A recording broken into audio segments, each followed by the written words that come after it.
नमस्कार दोस्तों, MD study point में आप सभी का स्वागत है। दोस्तों आज की इस क्लास में हम समझेंगे 11th क्लास की पॉलिटिकल साइंस का चैप्टर 7 संघवाद।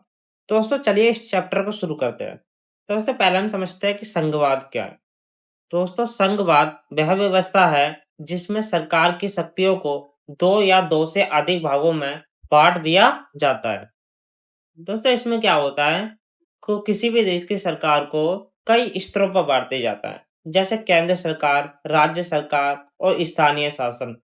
तो इसी को हम संघवाद कहते हैं। तो संघवाद के लक्षण समझते हैं कि किसी भी संविधान में संघवाद को अपनाया है तो वो संविधान में कौन-कौन से प्रावधान को शामिल किया गया होगा। तो दोस्तों पहला है संघवाद व्यवस्था में लिखित संविधान होता है। कोई भी देश हो यहाँ पर संघवाद व्यवस्था हो तो वहाँ का संविधान लिखित रूप में होगा। दोस्तों इस व्यवस्था में कठोर संविधान होता है जिसमें आसानी से संशोधन नहीं हो सकता। जो संघवाद व्यवस्था होती है इसका संविधान कठोर होता है क्योंकि इसमें शक्तियाँ कई भागों में बटी होती है, जिस कारण क्या होता है संविधान में कोई भी संशोधन करना हो तो कई सारे लोगों की सहमति लेना पड़ती है और कई सारे लोगों की सहमति लेना एक बहुत कठिन कार्य होता है। दोस्तों अगला है इस व्यवस्था में शक्तियों का विभाजन 3 स्तरों पर किया जाता है, केंद्र सरकार, राज्य सरकार और स्थानीय सरकार।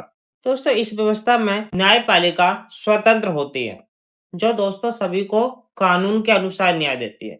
जिन देशों ने संघवाद व्यवस्था अपना रखी है उन देशों में न्यायपालिका स्वतंत्र होती है, वे निष्पक्ष होकर फैसला सुना सकती है। दोस्तों अगला है विधानमंडल में 2 सदन होते हैं, विधान परिषद और विधानसभा। दोस्तों राज्य का जो विधानमंडल होता है, अगर किसी देश में संघवाद व्यवस्था अपना रखी है तो राज्य के विधानमंडल में विधान परिषद और विधानसभा दोनों होती है। दोनों मिलकर कानून बनाती है ताकि कानून बनाने में ज्यादा लोगों की सहमति ली जा सके और सरकार में भी काफी लोगों को हिस्सा मिल सके। दोस्तों अब हम समझते हैं संघवाद के गुण। दोस्तों यह व्यवस्था बड़े-बड़े देशों के लिए लाभदायक होती है। इस व्यवस्था में शक्तियों का विभाजन होता है, जिस कारण कोई भी सरकार अपनी शक्तियों का गलत प्रयोग नहीं कर सकती। दोस्तों संघवाद व्यवस्था में क्या होता है, सरकार की शक्तियां बटी होती है, जिस कारण सरकार अपनी शक्तियों का दुरुपयोग नहीं कर पाती।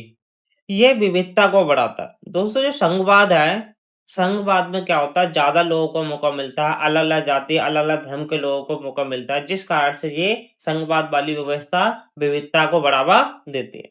इसमें सभी जाति धर्म के लोगों को सरकार में मौका मिलता है।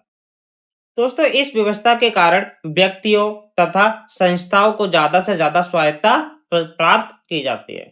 दोस्तों क्या होता है जो संघवाद व्यवस्था होती है, उस व्यवस्था में जो संस्थाएँ होती है, सरकारी संस्थाएँ होती हैं, उन्हें ज़्यादा से ज़्यादा क्या मिलती है स्वतंत्रता मिलती है, स्वायत्तता मिलती है, ज़्यादा से ज़्यादा अधिकार मिलते हैं। दोस्तों अब हम संघवाद के दोष समझते हैं। दोस्तों यह व्यवस्था बहुत खर्चीली है। इसमें सरकार बनाने में ज़्यादा खर्चा आ जाता है क्योंकि ज़्यादा स्तरों पर चुनाव कराए जाते हैं। राज्य स्तर के चुनाव अलग हो गए, केंद्र स्तर के चुनाव अलग हो गए, स्थानीय स्तर के चुनाव अलग हो गए, जिस कारण खर्चा ज़्यादा हो जाता है।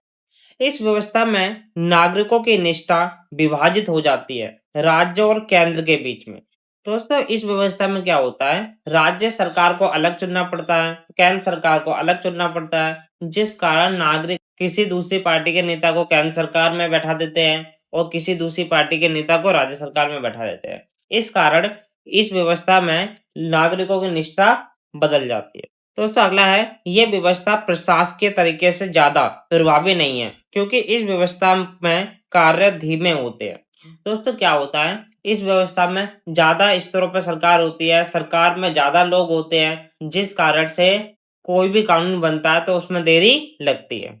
कोई राजतंत्र वगैरह हो तो एक ही व्यक्ति को कानून बनाना है, वो तुरंत ही कानून बना देता है। लेकिन इस व्यवस्था में ज़्यादा लोगों से होकर कानून प्रक्रिया चलती है, जिस कारण से कानून वगैरह धीमे बनते हैं। चौथा विदेशी नीति लागू करना कठिन होता है।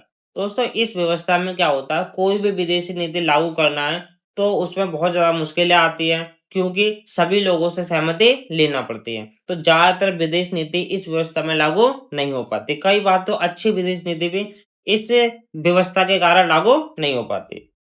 दोस्तों ये शासन व्यवस्था जटिल है, इसे समझना मुश्किल है। दोस्तों क्या होता है, संघवाद में कई स्तरों पर सरकार होती है, कई सारी संस्थाएं होती है, इन्हें समझना आम लोगों के लिए बहुत ज़्यादा मुश्किल हो जाता है। तो दोस्तों ये सभी संघवाद के दोस्त थे।